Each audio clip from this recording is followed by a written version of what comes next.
Ah, kissing, the universal language of love, passion, and connection. Is there anything more romantic, more thrilling, the way it makes your heart race, your palms sweat, and your mind go blank? But, is there anything more likely to leave you with a lingering case of infectious mononucleosis, commonly known as the kissing disease? Okay, maybe not the last one, but let's be real. It's a risk we often overlook in the heat of the moment. We've all been there. At a party, the music's pumping, the drinks are flowing, and suddenly, you're caught in a whirlwind of emotions. A dimly lit room, a shared glance, a sudden urge to lock lips with a complete stranger. It's almost like a scene from a movie. Don't act like you haven't considered it. The thrill of the unknown, the excitement of a new connection. But before you pucker up, consider this. Your mouth is a veritable petri dish of bacteria. Yes, that's right, a bustling metropolis of microorganisms. And while most of them are harmless, some are just itching for a chance to hop over to a new host. Think of it as a microscopic game of tag. So the next time you're feeling adventurous, remember this. A kiss is not just a kiss. It's an exchange, a transfer, a potential microbial swap meet. It's a potential microbial swap meet. So while you're caught up in the magic of the moment, just spare a thought for the tiny hitchhikers along for the ride. After all, love might be in the air, but so are a few other things. So kiss wisely, and may your romantic adventures be as safe as they are thrilling. Let's talk about mono. Short for infectious mononucleosis, this viral party foul is here to ruin your fun. And by fun, I mean week, possibly two.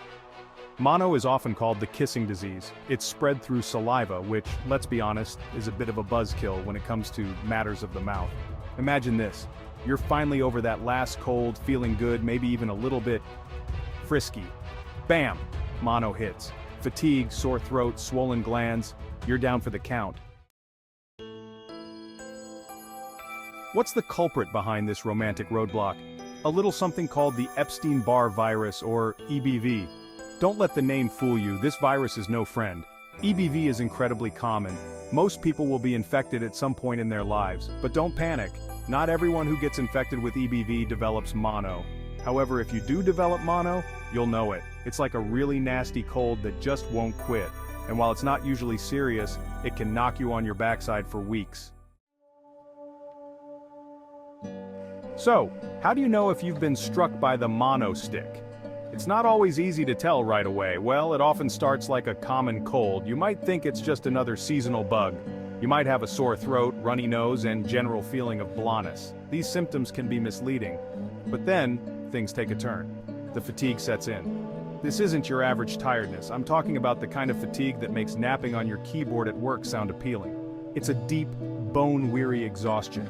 Your lymph nodes, those little germ-fighting glands in your neck, might swell up. They can become quite tender and noticeable. And you might even develop a fever. This can make you feel even more miserable. Other symptoms can include headaches, chills, and muscle aches. It's like a perfect storm of discomfort. The good news? Mono is rarely serious. Most people recover fully with time and rest. The bad news? There's no cure. Antibiotics won't help because it's caused by a virus. That's right, you just have to ride it out. Rest, hydration, and over-the-counter pain relievers can help manage the symptoms. Listen to your body and take it easy. Your health is the priority. With patience and care, you'll be back to your normal self in no time. Strangers versus sweethearts, kissing risks. Kissing is a universal expression of affection, but it comes with its own set of risks and considerations. Now, I'm not saying you should swear off kissing altogether. It's one of the most intimate and enjoyable ways to connect with someone. A little lip locking is perfectly natural, even healthy. It can boost your mood, strengthen your bond, and even burn a few calories. But there's a big difference between kissing your long-term partner and swapping spit with someone you just met. The context and the person matter a lot. When you kiss someone you're in a relationship with, you're exposed to their germs, but these are germs your body is likely already familiar with. Chances are you've already been exposed to those germs through daily interactions. You share food, drinks, and maybe even a toothbrush. No judgment. This shared exposure builds a sort of microbial familiarity, making it less likely for you to get sick from your partner's germs. Kissing a stranger, however, is like diving headfirst into a pool of unknown microbes. It's a whole different ballgame. You have no idea where they've been or what they've been exposed to. Their microbial environment is completely foreign to you. And trust me, you don't want to find out the hard way. The risks include anything from the common cold to more serious infections. So, while kissing can be wonderful, it's important to be mindful of who you're locking lips with. Prevention is better than a sick day. So how can you protect yourself from the unwanted gift of mono? Well, the obvious answer is to avoid kissing strangers.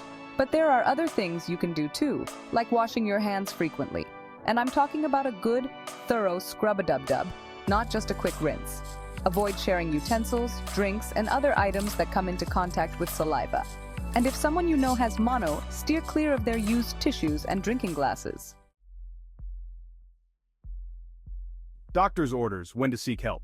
If you think you might have mono, it's important to see a doctor. There's no specific treatment for mono, but your doctor can rule out other, more serious conditions. They can also recommend ways to relieve your symptoms, like over-the-counter pain relievers and throat lozenges.